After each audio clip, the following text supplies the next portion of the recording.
यशवंतन आजाद साहब, ये जो हजार हजार दिन पैरोल और फरलो पे ये जेल से बाहर रहे हैं और पैरोल और फरलो जंप करने के बाद भी बाहर रहे हैं, तो पहला तो ये कि क्या इतने ज्यादा दिनों तक ये बाहर रह सकते थे? दूसरा, क्या पैरोल जंप करने के बाद गुड कंडक्ट की कैटेगरी में आएगा वो? You show me the man and I'll show you the rule. सवाल ये है, हमें रूल, कायदा, रेगुलेशन की बात तो करनी ही नहीं चाहिए, क्योंकि देखिए जहाँ तक प्रिजन एडमिनिस्ट्रेशन का सवाल है वो स्टेट के कंट्रोल में आता है, और जिस तरह की व्यवस्था प्रिजन कंट्रोल में की जा रही है, पैरोल मनु शर्मा जी को भी दिया गया था, वो बड़े प्रेम से पैरोल में मना रहे थे अपनी छुट्टी, और उन्होंने सारी डिग्रीज भी प्राप्त कर ली, और पैरोल अब राम रहीम जी को भी दे दिया गया है, और वो संगत कर रहे हैं जहाँ पे इनकी बड़े बड़े लीडर्स भी जा रहे हैं।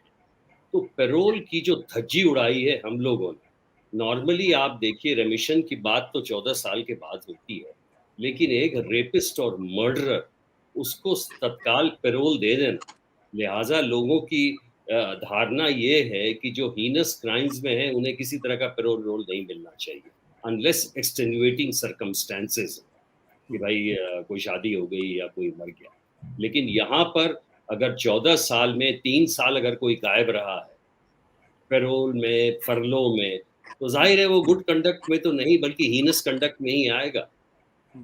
इसलिए मैं कहना चाहता हूँ कि जहाँ तक स्टेट्स का सवाल है, ये एक ही स्टेट गुजरात का नहीं, बल्कि सारे स्टेट्स में यही व्यवस्था हो रही है, जहाँ कर कोई क्रिमिनल्स अगर पॉलिटिकल हैं या उनके पास कोई ये इन्फ्लुएंशियल हैं, तो वो अपने 5 स्टार्स में अपनी पूरी ये काट देते हैं। ऐसे एक्स चीफ मिनिस्टर्स भी रहे हैं और उसके बारे में आपको भी मालूम है।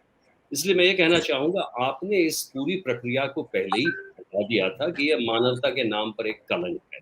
मैं समझता हूँ कि इससे और कोई ऐसा विभत्स कार्य बिल्कुल कहीं नहीं किसी स्टेट में हुआ होगा।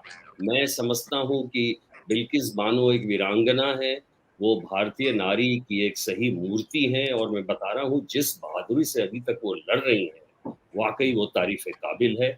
और इसमें चाहे वो रेमिशन का केस हो, चाहे वो पैरोल का केस हो, चाहे वो फरलो का केस हो, ये सारा गलत है और कभी नहीं होना चाहिए। एक बात और सिर्फ कहूँगा आशुतोष, जी।